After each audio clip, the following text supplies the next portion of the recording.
Or, travailler en équipe n'est pas toujours des plus simples et encore moins à distance. Aussi, bien que vous puissiez prendre du retard pour des raisons variées, vous devez constamment informer vos collaborateurs de vos absences comme de vos avancées.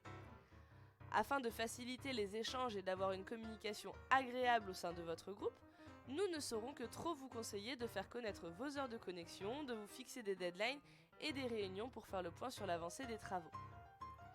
D'un point de vue technique, choisissez quelques outils de travail collaboratif, de systèmes d'échange synchrone et asynchrone, comme ceux qui s'affichent à l'écran.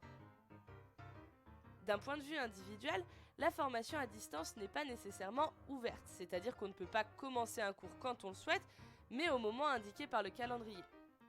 De cette manière, en cas de doute ou de demande d'informations complémentaires, votre communauté d'apprentissage, mais aussi et surtout votre enseignant, seront à même de vous répondre. Bien entendu, nous savons que la plupart d'entre vous sont inscrits dans une formation à distance pour des raisons professionnelles ou familiales, et donc que le temps de chacun est précieux.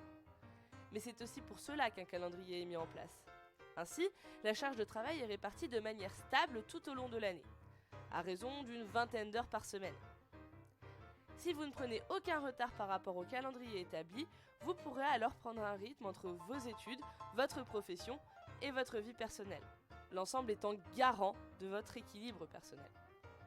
Ainsi, et pour finir, en commençant ce master, vous vous engagez à respecter le calendrier établi par l'équipe pédagogique et à rendre les devoirs en temps et en heure. En effet, aucun retard ne sera pris en compte, sauf justification sérieuse. Après tout, votre futur employeur ne cherchera pas à savoir quel tracas a pu vous empêcher de réaliser la tâche qu'il vous a confiée. Mais arrêtons de parler de votre organisation. Je vous laisse partir à la découverte de vos futurs cours.